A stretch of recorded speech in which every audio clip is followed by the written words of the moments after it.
is an HP News Network special report.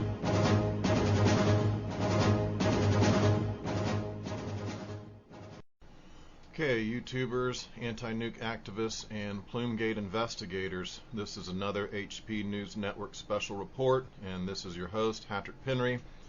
And this particular special report is dedicated to and prompted because of the fact now that my wife's father has now been diagnosed with a stage 3 lung cancer. He has a cancerous tumor. And my understanding is it's partially on the rib cage and then goes into the lung, and it's on the other side of the lung. They just got the report back yesterday. I don't know all the details, but I do know that it is surgery is not going to correct his problem. They're going to hit him with radiation and chemotherapy, and he's got about a week before he starts that, so he's out on the boat fishing. And this report is prompted by when I had to look into his eyes, okay, and when I saw him tear up and him tilt his head towards the ground, and he had to talk about how his life that day, they told him, just took a spiral down and crashed. Everything, his whole life has just crashed before him, okay?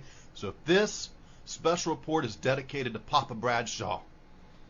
Okay, the first screen capture we're looking at is directly from Fukushima. This is Unit 3. Okay, and I want to talk today and in this report about aerosolized plutonium and MOX fuel in number 3. This is another subject that's been passed over. It's been suppressed, just like the Unit 4, just like the Plume-Gate cover-up, and I want to expose it as best I can. I want to get the information out so when we see these trends begin to occur with these exacerbated cancer rates, and last night I searched, I typed in lung cancer on the rise, and you wouldn't believe what I get back. Of course, they blame it on diesel fuel.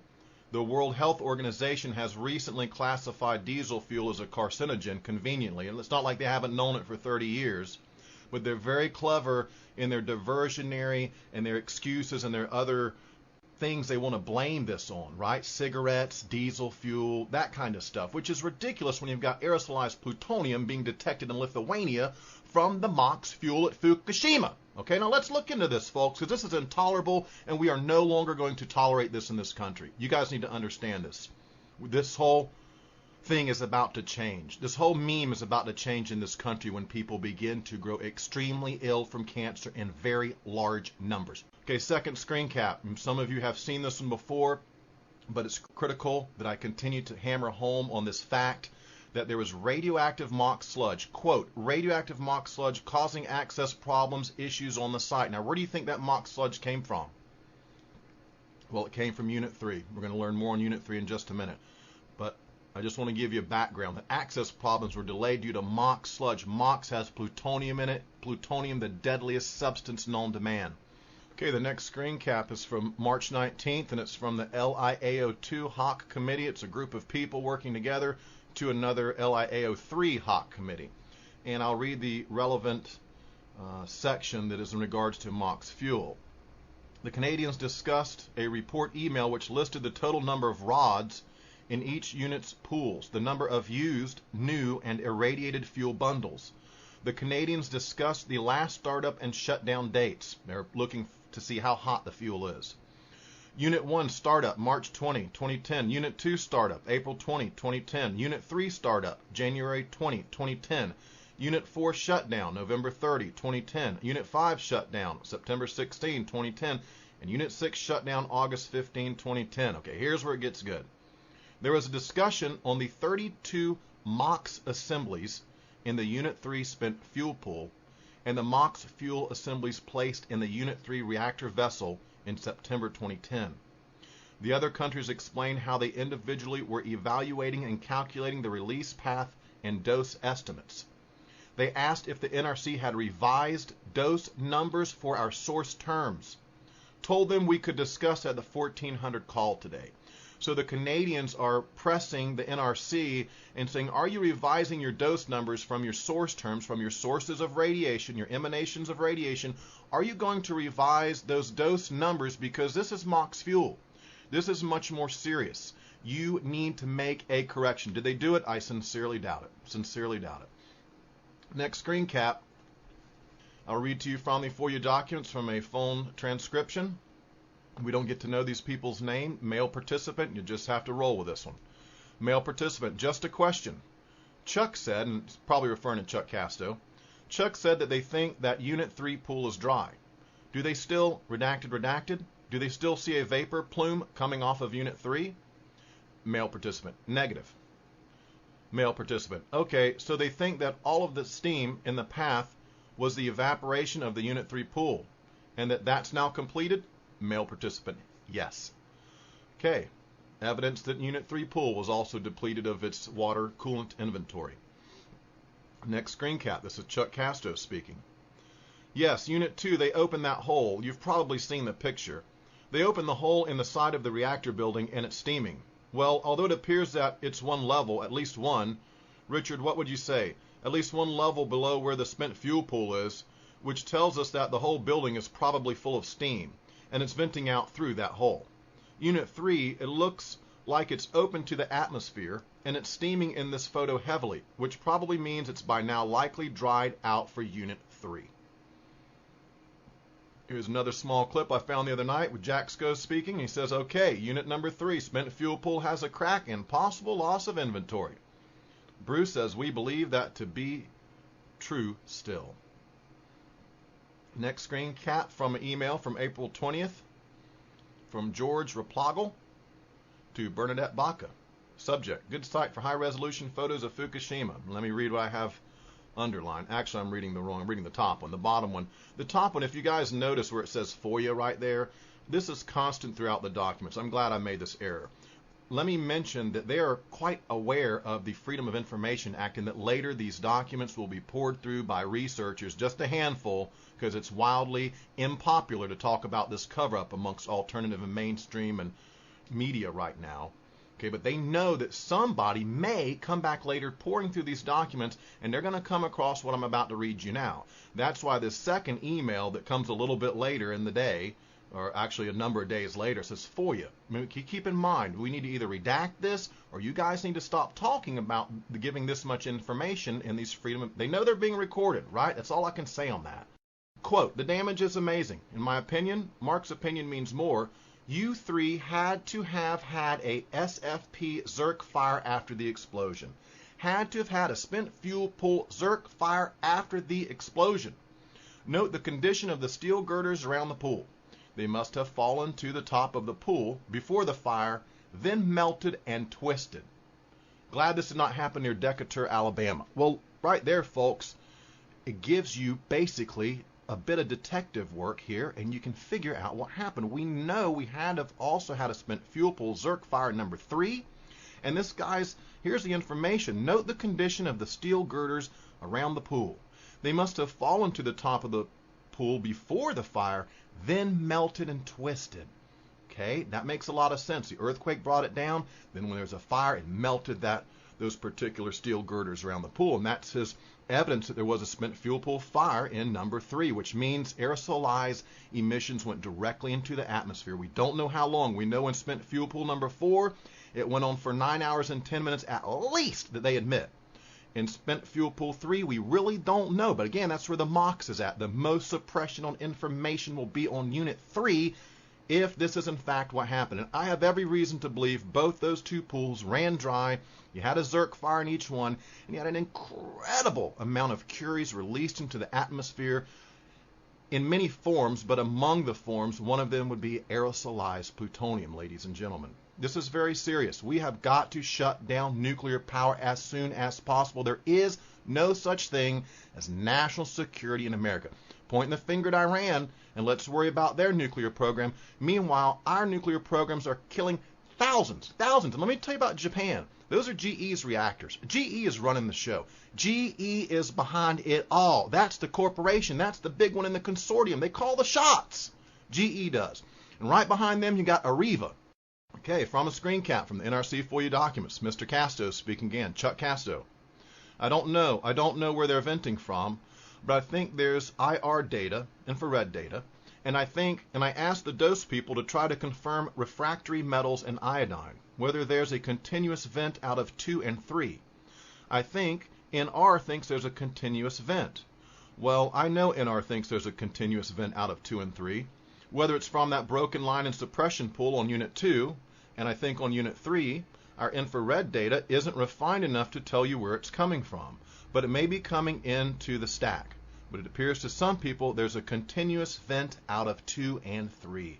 Okay, and again, folks, when these Zerk fires happen, there's a massive amount of radiation released into the atmosphere. Models were done at least on 100% on Unit 4.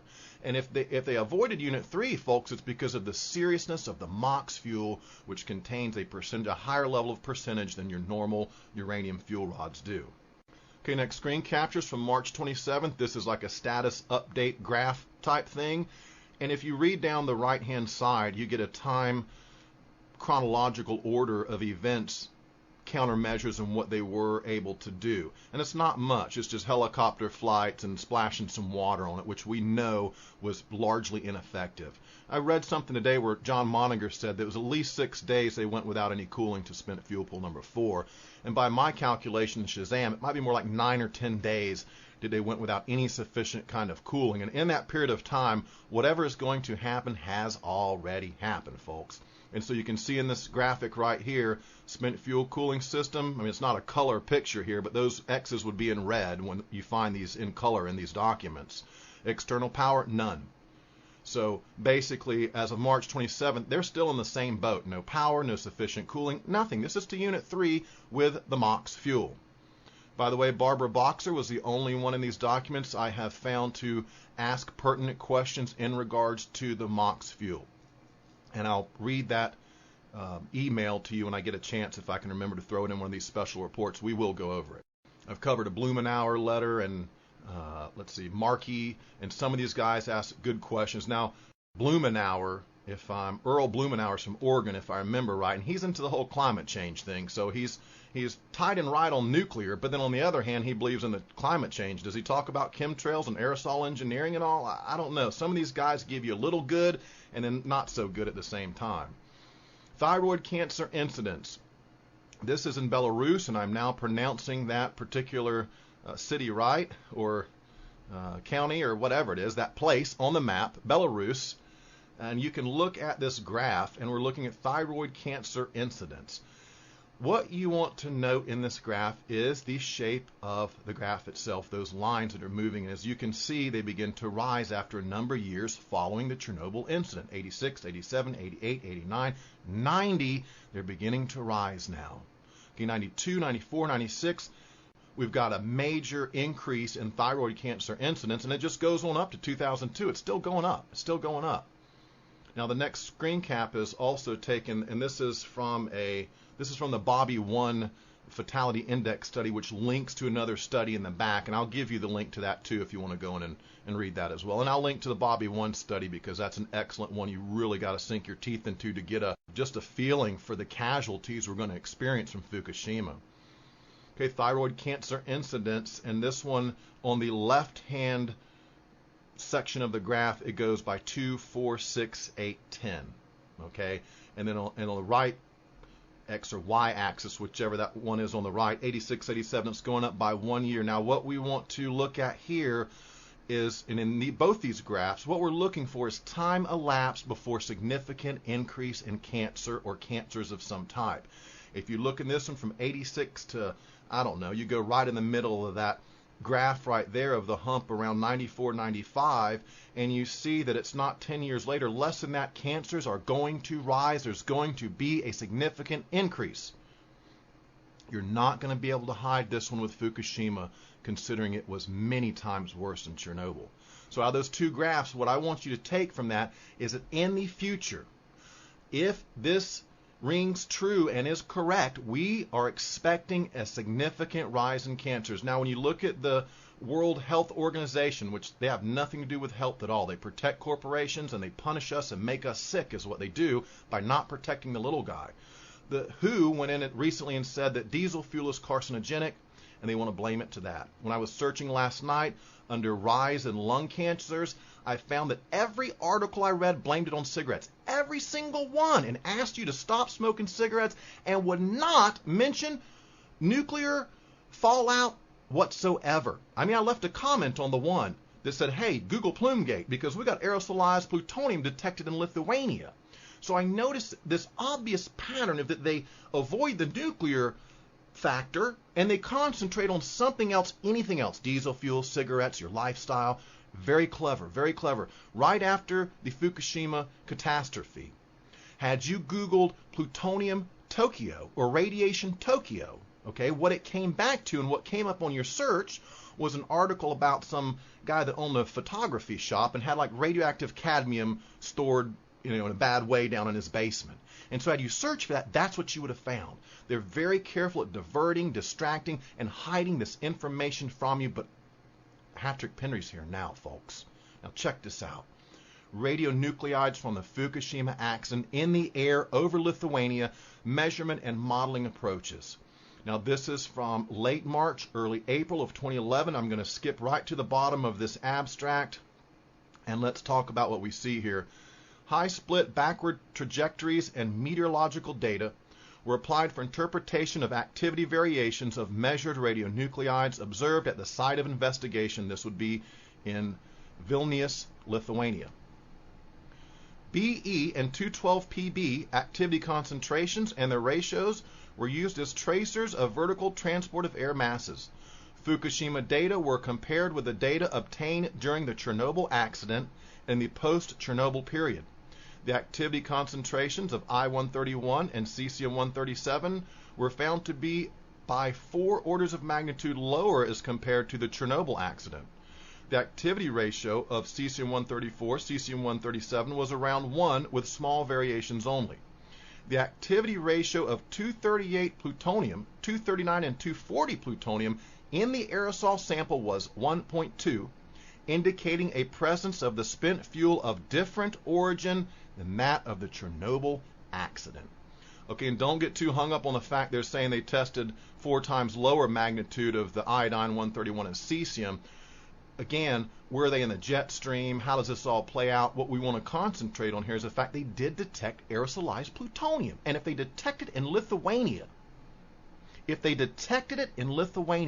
I wonder if that Pacific jet stream carried it all across North America first. And I wonder if they knew all about this and they covered it up in a massive multi-agency cover-up, the largest the world has ever known. No wonder everybody's avoiding talking about it. I mean, my information's for free, remixable, everything. But no one wants to jump on the back of this beast and tackle it. And that's what we're going to do, folks, because unless we shut down every nuclear plant around this globe, expect more of the same. And might I add right now, I've got a special report coming up that's going to absolutely just shock you. It is going to shock you, folks. What's in this report? Well, I'll put it this way. I have some evidence that is actually probably the most significant evidence we have to date that Fukushima might have not been an accident. Okay, and you look for this special report coming up. It'll be worded such that you'll know it when you see it. And just let me put my evidence forward, please. Okay, next screen capture. This is a simulation by datapoke.org for TEPCO, and you can look in here, and this was plutonium-239 over North America from 322 is when this simulation began. Okay, just have a look at Florida right there where my father-in-law lives, and he's an outdoorsman, he's a fisher, he's always out on the boat, and now he has stage 3 lung cancer tumor, and he cannot cut it out. Just look at that, folks. This is what our government is, the most criminal government in cahoots with industry we have ever seen. This is a crime of such magnitude and injustice that is incalculable that I cannot express how many will die, and they're getting away with it because they control all the media. They control all these guys on YouTube and Facebook and E&E News and RT and Alex Jones and all these guys that won't go into the level of detail. Guys, I wrote 2 books virtually. Unit 4, Fear and Loathing, is virtually a book, okay? And Something Wicked This Way Comes is 180 pages, going to be about 250 soon enough when I go back in and add my second collection of evidence just to bolster my case and make it even more concrete in their own words. You should be angry, folks. You should be angry with our modern media of all sectors across the board. Well, other than Miss Milgie the Clown and Kevin Blanch and a handful of others. That's it. You know, plenty of folks have to talk about Fukushima. If they don't, they're going to look like total controlled opposition. So that's all they talk about is the radiation or the stuff we already know, the leaks going into the ocean. That we know that now. Hey, I broke that back in the day. I'm the one that broke the NRC FOIA documents that proved it. And then mainstream media comes out and says, yeah, it's leaking, okay? So they're avoiding that. They don't want to get into the cover-up. They want to talk about what we already know about Fukushima. what I do in these special reports is I'm giving you stuff most people have never seen and don't know anything about. It's not on mainstream. You're not getting Alex Jones. Russia Today ain't going to talk about it. It's not in the realm of information in social media or online. You cannot find this anywhere. There is suppression of such a magnitude, and that in and of itself is high treason of the highest degree. And I think you guys agree with me too. I really do. Okay, now I'm going to read to you from an article I wrote. Oh gosh, I've been writing about this since February 2012. This has been March, April, something 2012, March, April 2012. And in particular, I want to read to you the quote I've got on MOX fuel. Let me just read a whole screen cap I have. Compounding the problem, the controversial plutonium-containing MOX fuel, that stands for mixed oxide fuel, was being used at Fukushima. And by the way, I got to throw it in there. Lindsey Graham, God, what a treasonous scumbag he is. He wants to bring all that to South Carolina, and it's in the works. It's in the works, my understanding. It's coming. MOX fuel. Get to know MOX fuel so you can communicate with that guy and let him know he's lost his mind and he's treasonous. How dangerous is MOX fuel? Consider this quote. Reactor 3 uses mixed uranium-plutonium oxide fuel in the core. According to Edwin Lyman of the Union of Concerned Scientists, quote, the use of MOX generally increases the consequences of severe accidents in which large amounts of radioactive gas and aerosol are released compared to the same accident in a reactor using non-MOX fuel. Because of this, the number of latent cancer fatalities resulting from an accident could increase by as much as a factor of 5 for a full core of MOX fuel compared to the same accident with no MOX. 5 times as dangerous. And folks, I've been clear, 170, they tested at 90 miles, the same level of radiation they tested at 170 miles. And then the guy says that that plume went inland and swept across Tokyo. An aerosolized plume of plutonium swept across Tokyo. They don't want you to know that. They don't want games, Olympic Games in Tokyo. That is madness. I can't believe it when I saw that. I really can't. Okay, on to my next critical section here. Well, let me read the other part. Thanks to high-resolution photos available on the website pinktentacle.com, even the casual observer can see that the number 3 reactor has sustained the greatest damage. Furthermore, according to Amina Khan's Los Angeles Times interview of Robert Alvarez, okay, he's quite a scientist right there and very credible, a former senior policy advisor for the U.S. Energy Department, former now, and probably for a reason he had to get out of there and start telling the truth about these spent fuel pools. The number 3 reactor may have experienced something other than a hydrogen explosion. Quote, they were irradiating plutonium in Unit 3, which experienced the biggest explosion, he said. In fact, the explosion was so massive that investigators found fuel rod fragments a mile away, leading to speculation that a supercritical fission event may have also occurred, Alvarez said. And we know that in Unit 4 we had debris 13 miles, chunks of debris spread out many miles. Okay, continuing. All of this is bad news, but if the meltdowns had taken place at a nuclear plant in Australia, the effects of fallout on the U.S. would have been greatly reduced based simply on the actual physical distance between the 2 points and the location of the world's jet streams. That's very important, folks, because we're in the Pacific jet stream. In this special report, I'm going to show you a sneak preview of some of the rooftop grabs from our nuclear power plants proving that we were inundated with radiation from Fukushima. The unfortunate reality is that the United States is in direct line with a powerful jet stream that flows from Japan over Hawaii and to the west coast. The Northern Pacific jet stream is well known to commercial pilots who use the currents to save fuel like a kayaker saves energy paddling downstream. So we're in direct line of fire. The travesty, the criminality, ladies and gentlemen, occur when we are not given warnings to stay out of the rain and take countermeasures. Why? It would have reflected very poorly on the nuclear industry. We would have all been in the streets. Moms and housewives and people that watch The View and football would have put their beer down and gone out into the streets to end this madness. Okay? That's why they cannot, above all costs, let you know what really happened at Fukushima. And again, I'm telling you now, I've got evidence now, finally, that unless you're a coincidence theorist, you are going to actually begin to wonder if there is not some scheme on this planet to destroy the ecological systems. Remember, folks, in 1997, William S. Cohen, then Secretary of Defense, 5-star general, said that even now eco-terrorists are setting off earthquakes and volcanoes remotely through the use of electromagnetic waves. That's almost an exact quote. Okay, next screen cap, and here's the sneak preview of some of the rooftop grabs. I'm going to have a special report coming up on that. What you want to keep in mind with these numbers here on the rooftop grabs, it's not constantly drawing in air all day long and sampling it.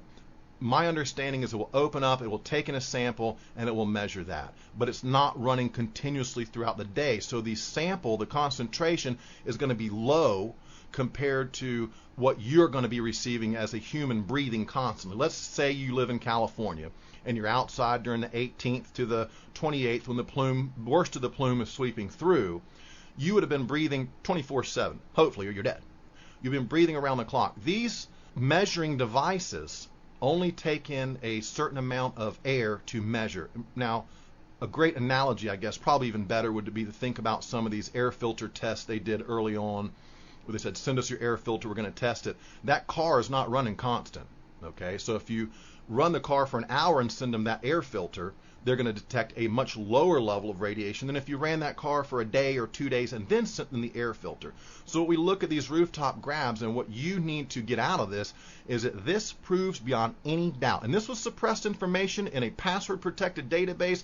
Y'all tip your hat to Shazam for me having this before me right now. These works could not be done without his help. And so we look at this right now, and this is the proof, folks. We got slammed. If you look in the documents, they constantly test and measure and talk about anything and everything but plutonium. Usually it's iodine because that has a 8-day half-life, or cesium, it has a much shorter half-life. There is a huge vacuum in these documents, or in the NRC, or in anyone talking about nuclear power. They don't talk about plutonium. I try to stay as calm as I can, folks. I promise you, I'm doing the best I can, really. Trust me. People I know now are getting cancer and dying, so I'm just trying to maintain as best I can.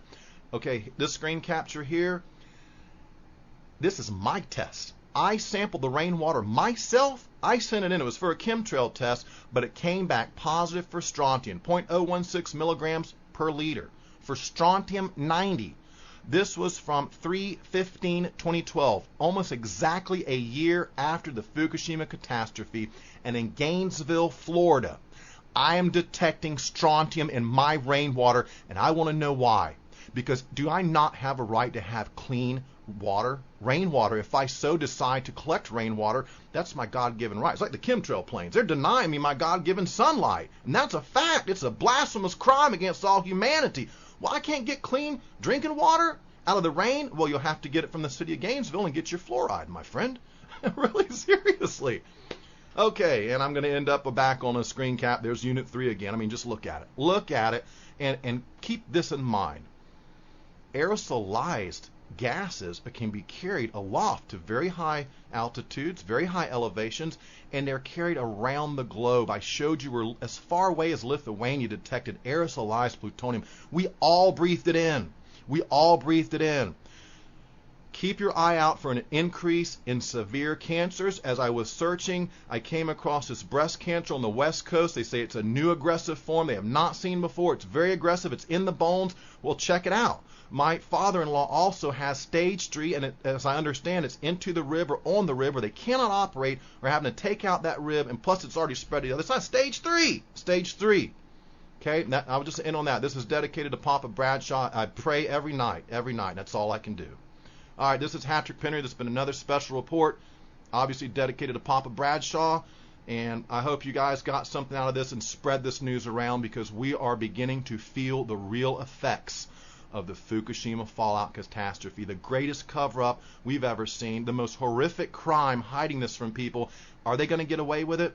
Are we going to let them get away with it? Okay, Patrick Penry, thanks for joining me for this special episode. Over and out. This has been an HP News Network special report. We need to get subscribed and get this unity stronger and beat YouTube at their own game. Okay, that's what this is about. Like I say, go to the remix button, hit the remix button. That way you'll have this video and keep up with this. Otherwise, YouTube's just going to control us, guys, and it's really bad.